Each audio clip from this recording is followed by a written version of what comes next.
Junior high school grads ain't worth squat. You don't belong here. At the company orientation of Pacific Chemicals, a top-notch company. Even though I earned my spot fair and square, I'm trash-talked and looked down on in front of 100 new employees. The one mouthing off is Bob Johnson, a department head I barely know. He blabbed about my education, my personal info, to everyone. So I felt like a fish out of water and ended up turning down the job offer. After I walked out mid-orientation, Bob was shocked when students started boycotting, disgusted by his nasty tactics. But this ain't over yet. I've got one hell of an ace up my sleeve. If they're gonna yank my offer, I'll just have to cancel a certain important contract. When Bob finds out the truth, he'll be in hot water and come begging for my help. My name's Mike. I'm turning 25 this year. I'd been holding off on getting a job, but someone who's fond of me introduced me to a company. It's Pacific Chemicals, a big shot firm known even overseas. I was honestly surprised. Is it really okay for someone like me to apply to such a famous company? The person casually replied to my question, "Why not give it a shot? If you make it, that's a win, right?" Hearing that, I thought, I guess that's one way to look at it, and felt more at ease. After finishing the written test and first interview, I let out a sigh of relief. My first job hunt. I'd say it went so-so. While walking to the station, thinking about this, I noticed the guy in front of me was a college student who'd been in the same exam room. In fact, he was sitting right next to me. To him, I must look like an old fart. As I was debating whether to say something, he turned around, probably feeling my eyes on him. "Oh hey, thanks earlier. That written test was tough, huh?" Everyone's saying so. He's friendly, but not pushy. If anything, he seemed like a well-mannered, easygoing young man. I couldn't help but smile at this pleasant young fellow. "Yeah, it was." I nodded, and he started talking about himself. His name's Tom Wilson, a junior at Southtown University. Tom muttered with a wry smile that he'd applied to Pacific Chemicals on a whim. There's still 2 more interviews before meeting the CEO. It's like super competitive. But man, it'd be awesome if I got in. What an honest kid, I thought with amusement.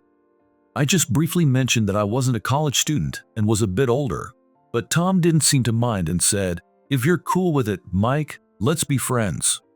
I've got buddies from my school applying here too, so I can pass on any info." I felt a bit giddy, never expecting to make a friend like this. I should be the one saying that. "Thanks." Tom's face lit up. "Hope we both get in and end up working together." As I nodded yes, I thought of the person who recommended Pacific Chemicals to me. At first, I figured it'd be a bonus if I got in, but now I really wanted to work there. By the way, there's a reason I didn't tell Tom much about my background. There is a reason. For now, all I can say is that my actual education stops at middle school. But I kept quiet, figuring it wasn't time to spill the beans yet. Soon the station came into view. "Well, looking forward to seeing you at the second interview." We encouraged each other to do our best and parted ways at the station. Once Tom was out of sight, I called Ms. White, who'd suggested I apply to Pacific Chemicals. "Ms. White, I finished the written test and first interview." "I see. Your first job hunt, huh?" My mentor chuckled over the phone. I passed both the written test and first interview and got an email with the next steps. I was told the second round would be a group interview. "Hey Mike," Tom called out to me at the group interview venue. He'd made it through too. We were told we'd be in the same group, A1. The group was set for 6 people, and we headed into the designated room. "I'm Bob Johnson, head of sales." "Nice to meet ya." The guy in charge of Group A1 was a tough-looking dude with sharp eyes. Bob kept glancing at some notebook he'd brought along with the resumes. "Tom Wilson." Bob called out Tom's name on purpose, flashing a smile. "You're the son of Wilson Construction, right?" "Oh, I don't want to use connections like that. I want to make it on my own merit," he told Bob seriously, not to give him special treatment. But despite Tom's wishes, the other applicants started whispering among themselves. Meanwhile, Bob was all smiles for some reason. Don't you worry about a thing, kid. Just take it easy. Tom sat down, looking unsatisfied. Then Bob turned to me. What's your deal? You're pretty old for this, ain't ya? Surprised by the contrast, I stayed quiet, but Tom spoke up for me. Mike aced all subjects on the written test. Don't talk to him like that. Bob looked at Tom with kind eyes and tried to calm him down. But when he turned back to me, he growled, Listen here, Tom's a real blue blood. He ain't used to being wary of shady types like you. If you try to con him, you'll be sorry. Why was I getting such nasty treatment from a guy I just met? Seems Bob thought I was trying to cozy up to Tom. He even assumed I was planning to trick Tom in the end. Talk about a wild imagination. I was getting ticked off when Tom apologized out of the blue. I'm sorry for causing you trouble, Mike. It's true my family runs a company, but that's my dad's deal, not mine. I want to work at Pacific Chemicals on my own. Tom was seeming like an even better guy now. I forced a smile and said, It's okay. Finally, the group interview started. Usually, applicants would discuss a given topic and present their opinions, but before that, Bob went around asking each person what they planned to say. Everyone answered honestly. Then he picked the best idea out of the 6, ignored the real creator, and decided it was Tom's idea. Of course, the other applicants protested this decision. But Bob wouldn't listen at all, declaring, Tom Wilson is the top performer in Group 1, and ended the interview on the spot. The applicants kept voicing their anger at having such an important interview decided so carelessly, but Bob brushed them off nonchalantly. As he left the interview room, he'd earned a lot of hate from the applicants, but he didn't seem to care at all. Everyone was giving Tom the stink eye. Word got around campus about this mess, and Tom ended up getting nasty comments from his classmates later. On the way home that day, Tom kept sighing. Can't blame him. That interview was a real mess. When I tried to comfort him, Tom shook his head and muttered weakly, I guess that's how it goes. But suddenly he looked like he remembered something, going, huh? And rummaging through his pockets. That's weird, my watch is gone. Where'd I put it? He said, digging through his bag. I helped him look for it too. Strange, I took it off when I washed my hands in the bathroom, cause it was in the way. But what'd I do after that? He kept scratching his head, so I suggested it might have been turned into the company's lost and found. Oh yeah, you're right. You should call them later. He smiled and said, I will. Later, I'd be floored to hear that watch was a Swiss luxury brand Molex, but Tom didn't let on about that at all at the time. I called Ms. White again. I don't think the second interview went well. The CEO's son from Wilson Construction will probably get picked from my group. When I told her that, Ms. White chuckled softly. Don't worry, that thing of yours should be reaching Pacific Chemicals soon. Let's just wait and see. I was skeptical, but sure enough, just as Ms. White predicted, I got word that I'd passed the second interview. Right after, Tom contacted me too. We'd exchanged info when we met last time. I passed. How'd it go for you, Mike? Congrats, I passed too. Oh, that's great. I could hear the relief in his voice. As we chatted, he told me about some trouble at school. Seems a classmate who'd applied to Pacific Chemicals and bombed the second interview took it out on Tom. His close friends knew how hard Tom had worked, so they said it wasn't all just his dad's connections, but Tom was still down about it. That's rough. Plus, I really don't like Bob. He said awful things to you too. I was at a loss for words. That guy definitely had some extreme sides to him. I hoped we wouldn't run into him at the third interview. But you know what they say, bad luck comes in threes. We were about to get caught up in another nasty situation.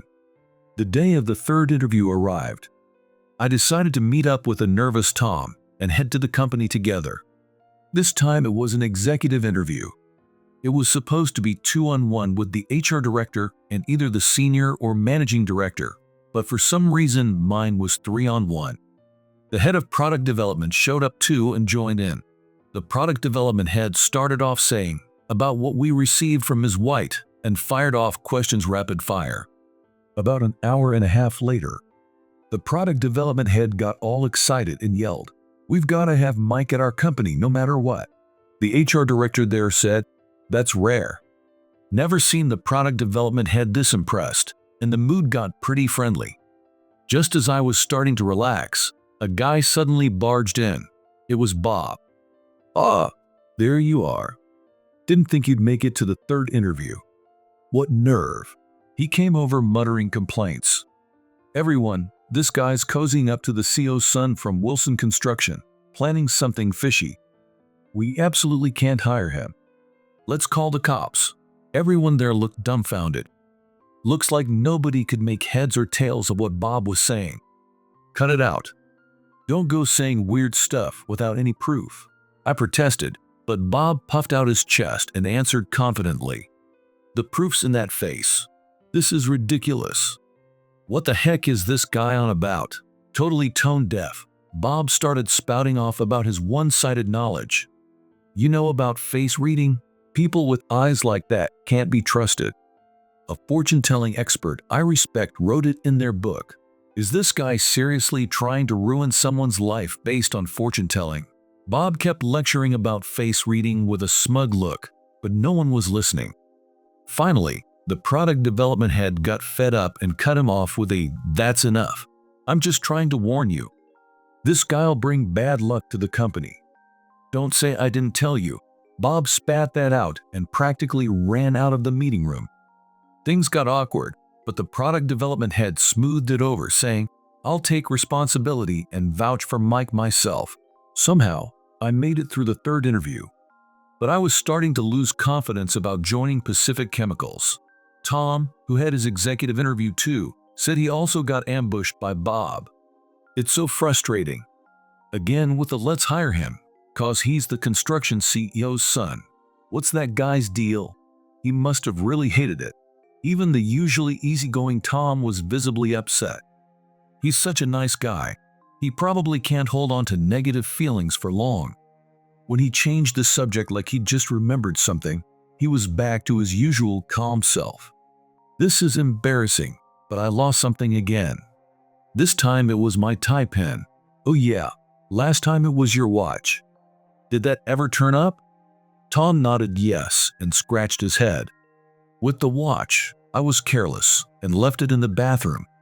But I definitely didn't take off my tie pen. We both felt uneasy about his stuff going missing one after another. While we were worried, Pacific Chemicals was making waves. They had a hot new product that was causing a stir. When they released info about the new product launch, pre-orders flooded in like crazy. The first batch sold out on pre-orders alone. They even decided to temporarily stop making other products. They're tripling production, but inquiries and pre-orders just keep coming. This new product is a lightweight insulated coat that's becoming essential for extreme heat waves.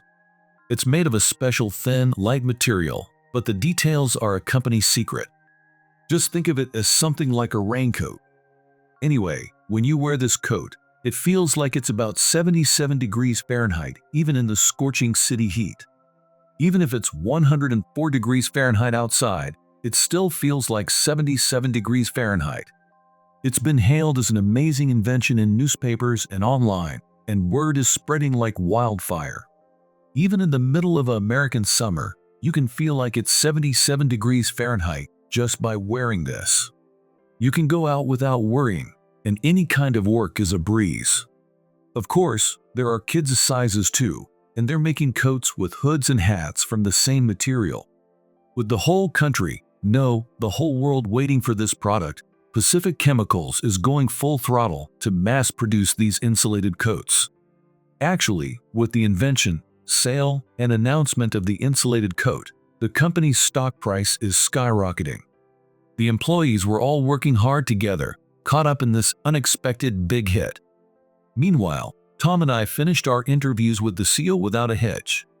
The CEO was a mild-mannered guy, and the final interview was more like casual chat. He talked about the insulated coat with sparkling eyes like a little kid, clearly excited. The response has been incredible.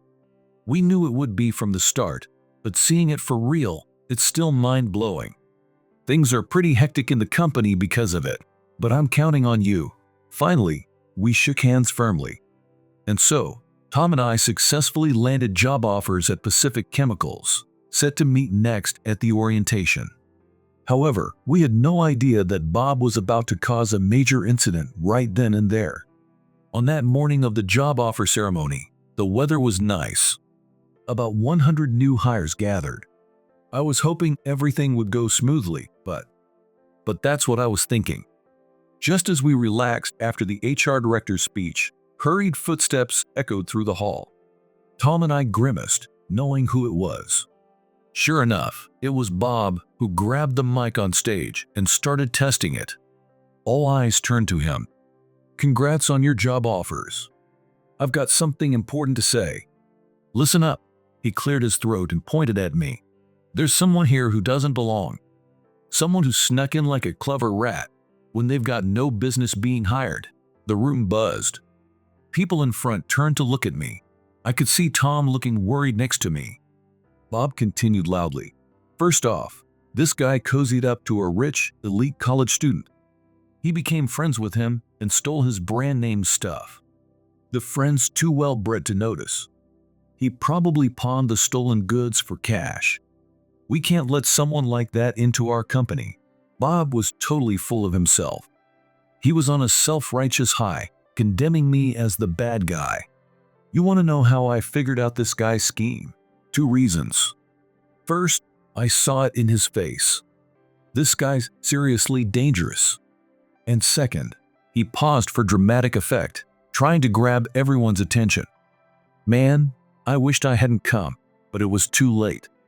Cranking the mic volume to max, Bob yelled at me, "Junior high school grads ain't worth squat. You don't belong here." With that, the room erupted even more. "It's over." I stood up. "Then I'll withdraw my application. Is it true you're a junior high school grad? There's no way you'd steal my watch, right, Mike? This is all a misunderstanding, right?" Tom asked in a voice on the verge of tears. I wanted desperately to deny it all, to say I'd never steal. It's no wonder Tom was shocked, but I wanted him of all people to believe me. And about my education, there's a reason. But what good would explaining do now? I was just tired and wanted to get out of there. Bob looked smug. "You know Tom's Swiss Molex watch went missing. I'm onto you pretending not to know anything. There's the stolen tie pen too. It was a French Hermes, and it went missing when he came for an interview. You've got sticky fingers." He rattled on, but Tom spoke up with a question. "Wait, how do you know so much? Why do you know every little detail, Bob?" Bob suddenly got flustered. "What are you talking about? I heard from admin. They said you lost something important." "No, hold on. I only told admin about the watch. I thought I might have lost the tie pin at school, so I haven't said anything to the company yet." Bob cut Tom off forcefully. "Anyway, let's kick Mike out of here. We need to get rid of this disgrace to our company ASAP. Help me out." He tried frantically to get people moving, but no one budged.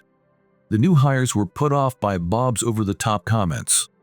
Everyone here has their own circumstances. To blurt all this out at the orientation and look down on a future coworker, I can't respect a boss like that. Other new hires chimed in, agreeing with Tom, but I was past caring. I said my greetings to those around me and headed for the exit. As the room got noisy, Tom followed after me with a troubled look. "Hold on, Tom. Where are you going? Just leave that loser be. How can you talk like that? Is this how a professional at a top company behaves?" I questioned your common sense. Right after that, a series of clattering sounds were heard. Amazingly, many of the young people there stood up together and started leaving the hall, just like Tom. "Hey, wait. I'll revoke all your job offers if you leave." But no one looked back. They just kept filing out. As I was walking alone in the hallway, Tom tapped me on the shoulder from behind. I was stunned to see the line of people trailing behind him. "Look, Mike. Everyone else left too because they were upset about your offer being unfairly revoked," Tom said with a smile. "I really did want to work with these people. It's such a shame." Well, I guess I need to go talk to the head of product development about ending the contract. I headed to the product development department, bringing along a confused-looking Tom. Here's what I heard from Ms. White later. After the orientation, Bob was furious. He ranted that next year's new hires were lazy and clueless about the real world. He was all fired up about making everyone who left write apology letters, but instead, the HR director told him to never get involved in hiring again. The next day, Bob was shocked when he saw the newspaper. The headline read, "Pacific Chemicals to abandon release of Dream lightweight insulated suit. Contract trouble?" Before he could recover from the surprise, his phone rang loudly. The executives and CEO, who couldn't attend the orientation due to an important meeting, were enraged by this unexpected news and immediately summoned Bob. "What have you done? We had a manufacturing and sales license agreement with Mike, but now he wants to cancel it." The CEO and other executives were shaking with anger. The product development head looked especially fierce. He lashed out at Bob, yelling, "If Mike withdraws his job acceptance, we'll have to stop the production line." Meanwhile, Bob just froze, saying, "Huh?" He couldn't seem to grasp that I was the talent the company so desperately wanted. "That Mike guy is that amazing? Did I mess up big time?" The leadership team audibly sighed. "You idiot." At first, Bob cowered at everyone's anger, but then he shamelessly said, "We've already started manufacturing, so why don't we just keep making and selling it?" His nonchalant attitude made everyone explode with anger. "Are you kidding? Who do you think holds the patent? Actually, that lightweight insulated coat the company is working full tilt to produce. I developed it. And of course, I hold the patent." What Ms. White had sent to Pacific Chemicals before was the development record for this coat. In other words, there was only one reason the product development head wanted me so badly. He recognized me as the invaluable talent who created the lightweight insulated coat. The CEO unleashed his fury on Bob. Faced with the CEO's intense anger, Bob floundered like a goldfish out of water. "What? That guy made this coat? No way, I can't believe it." The product development head, looking even paler now, cried out in near tears. Somehow he'd found out I was planning to visit a rival company, and he shouted, "If they get the insulated coat, we're finished." Cornered by the company executives, Bob muttered under his breath, "But hiring a junior high school grad like him, that's just crazy." Just as the CEO clenched his fist, about to snap at Bob for still saying such things, Ms. White arrived. Ms. White entered the meeting room casually and sat down next to the CEO. "How are you, sir? I hear you rejected our researcher Mike, whom I recommended." Everyone gasped in surprise. The CEO especially jumped up from his seat and greeted Ms. White. "Professor White." Bob stood there dumbfounded. The CEO sighed deeply and looked around at everyone. "Let me explain. It's true that Mike's formal education stopped at middle school, but he wasn't even in the US after that. He went to UK after graduating middle school. He started high school there, but skipped grades. That just shows how smart he is." The executives were shocked by this new information. Only the product development head nodded along, arms folded, as if it all made sense. "Professor White here teaches at Oxford University in England and is like a mentor to Mike." Mike ended up not getting a doctorate, instead traveling to famous chemistry labs worldwide. He was looking for a job to further his studies. So his educational background is, well, complicated, which is why he was vague about it. Wait, so he could have gotten a doctorate if he wanted? Exactly, the CEO said. Bob finally seemed to understand, his face changing color. But it was too late, as the CEO kept pressing him. "This is all because you jumped to conclusions and went off the rails. You'll have to take responsibility. If we lose the insulated coat license, our company's losses will be over $1 billion. Bob trembled at these words. "But I thought getting the construction CEO's son in would set us up. I was even counting on befriending him to get a cheap remodel on my 50-year-old house." What a mess. The product development head muttered with utter contempt, "What a pathetic person. Anyway, contact Mike right away and ask him to withdraw his job offer rejection. Professor White, please put in a good word too." Rest assured, Bob will be severely disciplined. Professor White had been watching the conversation with a smile, but she suggested, "Why don't we call Mike in?" I came back to Pacific Chemicals again. Tom was with me too. "I understand the situation. You're saying the company needs me." The CEO nodded vigorously yes. "Of course. Your insulated coat is an essential product for our company.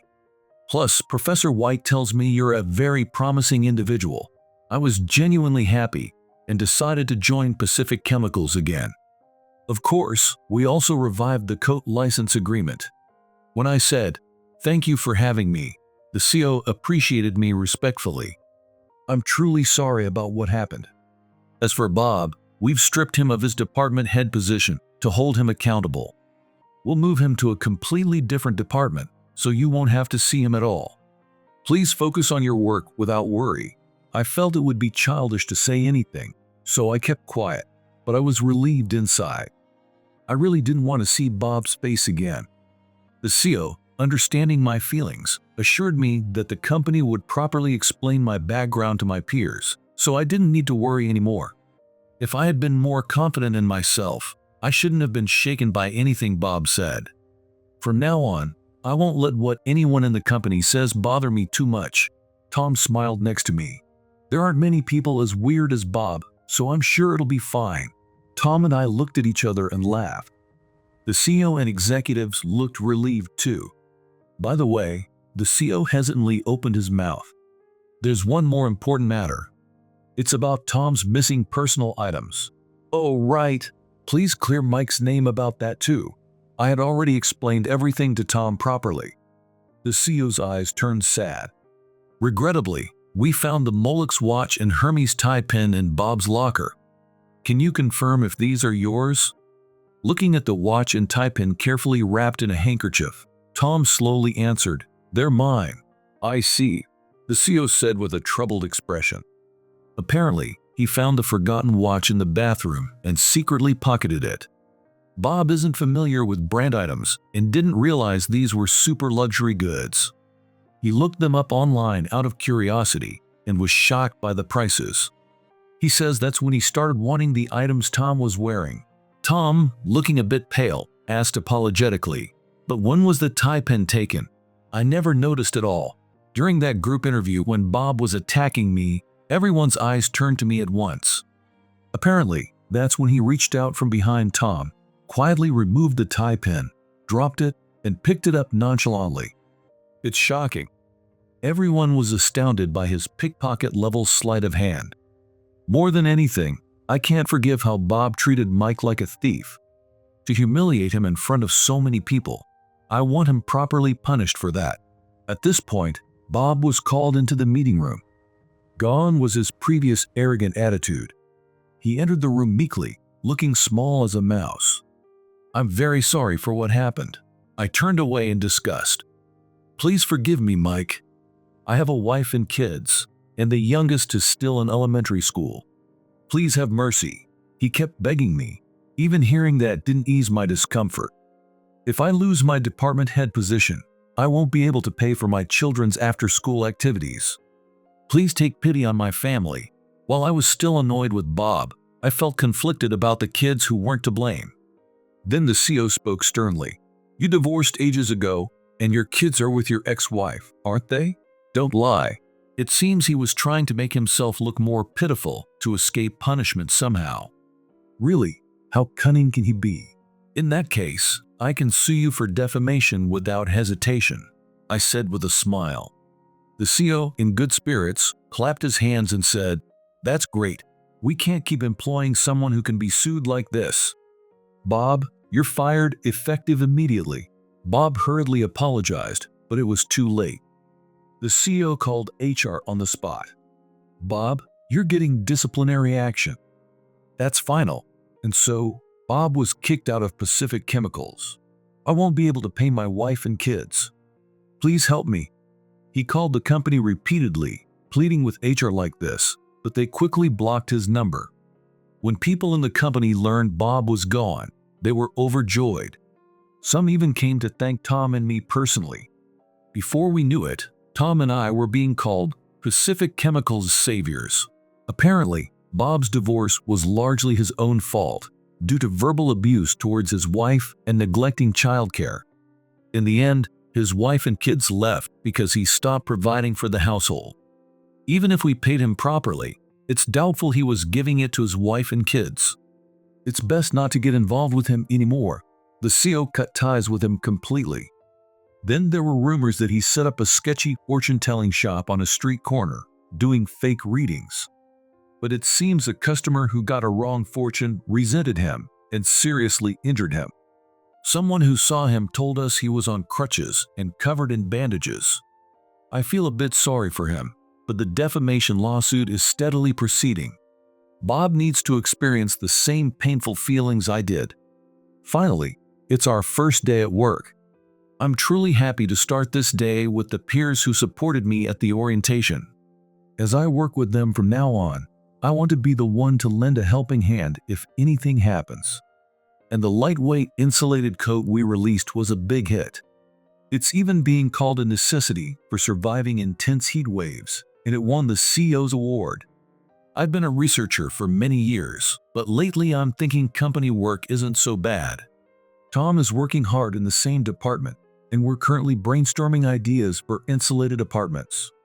Tom's father's company is going to help out too. I'll show I can succeed in my work through my own efforts, not just riding on my father's coattails. He's really grown stronger. I can't lose to him either, so I'm staying focused and determined.